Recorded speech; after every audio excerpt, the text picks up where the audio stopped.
Now, let's talk about Porsha Williams. I know a lot of you absolutely adore her, and rightfully so. She's got a huge fan base that stands by her no matter what. Porsha can do no wrong, and even when she makes mistakes, some people are willing to look the other way. Porsha is undoubtedly that chick in the eyes of her fans, and I get it. She's charismatic, funny, and has a way of making an impact wherever she goes. But for me, it's a little more complicated. There's a side of Porsha that I've always found problematic, and it's not just something that started in this new season of The Real Housewives of Atlanta. It goes all the way back to season 9, and it's something that still bothers me today. Let's rewind for a moment. Do you remember that whole debacle with Porsha and Kandi Burruss during season 9? To me, it was a turning point. Porsha went at Kandi with such confidence, sitting there with her chest poked out, saying all kinds of things that just didn't make sense. And what was Candi's reaction? Confusion. She sat there, completely baffled, asking where all this was coming from. Porsha had all this energy and went after Kandi like there was no tomorrow, and it made me question her character.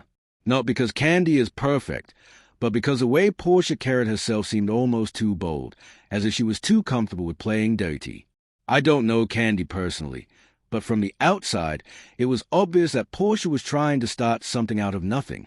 That entire season, Porsha came across as someone who was playing games, and it didn't sit well with me. I remember thinking at that time that she wasn't a great friend.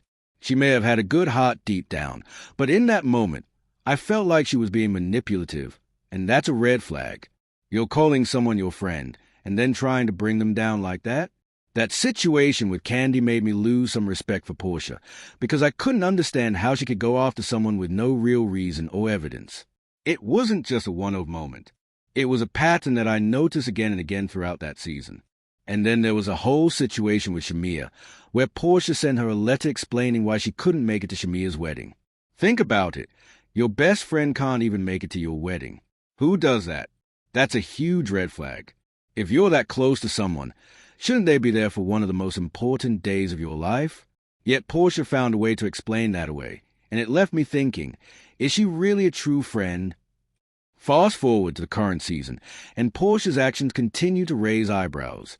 In the premiere episode of season 16, there's this moment where Porsha tells Drew Sidora that she's a low-down, dirty person. Excuse me? Drew by trade is an actress and a singer, and she's been working with Porsha's ex, Dennis McKinley, to create music for the show. But Porsha? She's all up in arms about it. Let's pause for a second and think about this. Drew is simply doing her job and working with someone she has a professional relationship with. If Drew wants to film with Dennis and showcase that part of her story, why is Porsha making such a big deal out of it? It's not like Porsha is married to Dennis anymore. They have a child together. Yes, but the relationship ended. So why is it such a problem for Drew to film with him?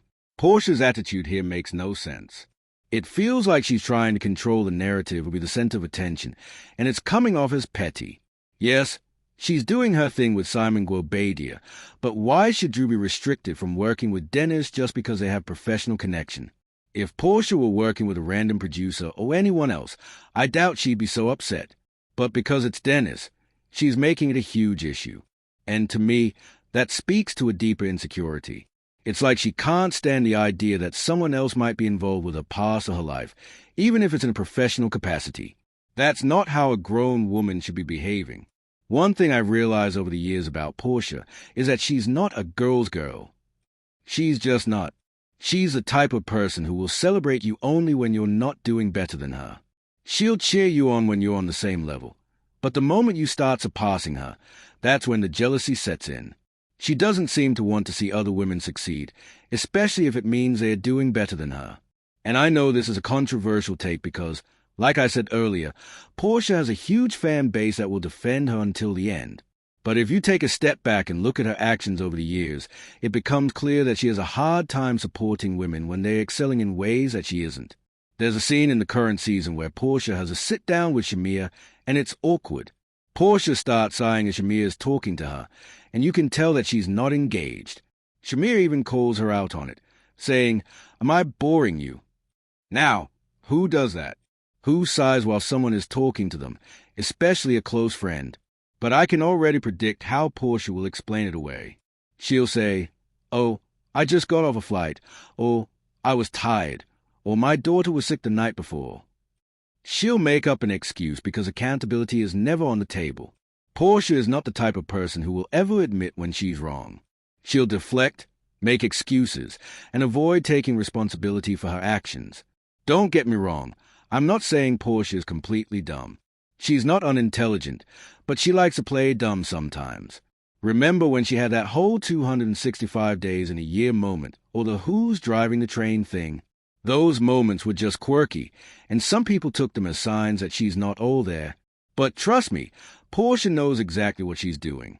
She might play the part of the ditzy, naive girl for the cameras, but behind all that, there's a woman who knows how to work the system. She may act like she doesn't have it all together, but she knows exactly how to play the game. So, calling her dumb is a stretch. I think she's playing a part that's a little more strategic than people realize. That brings me to the current season of The Real Housewives of Atlanta. I don't expect this season to bring anything groundbreaking. I think we're beyond the glory days of this show. The numbers for the premiere episode weren't bad, but they weren't great either. They had about 750,000 viewers, which is better than the 500,000 or 600,000 they've been getting, but it's far from the 3 to 4 million viewers a show used to pull in its prime. The best years for Real Housewives of Atlanta are behind them, and I don't think they'll ever reach those heights again. As much as fans want to see these women shine, the reality is that the franchise has run its course. And it's not just Atlanta. This applies to other cities like Beverly Hills, Orange County, and even Miami. I honestly don't know why they keep trying to resuscitate Miami. It's like flogging a dead horse at this point. I think the reason Real Housewives of Salt Lake City has gained so much traction is because it's a new kid on the block. People are intrigued by the freshness of it all. But the older shows, they've had their heyday. The spark that once made them so captivating is gone. Now, we're just left with the remnants of what used to be. So, what do you think? Do you agree with Porsha that Drew shouldn't be filming with Dennis? Do you think Drew should have reached out to Porsha to get her blessing? Or do you think it's totally fair for Drew to include Dennis in her storyline? I want to know what you think, so leave your thoughts in the comment below. As always, thanks for stopping by.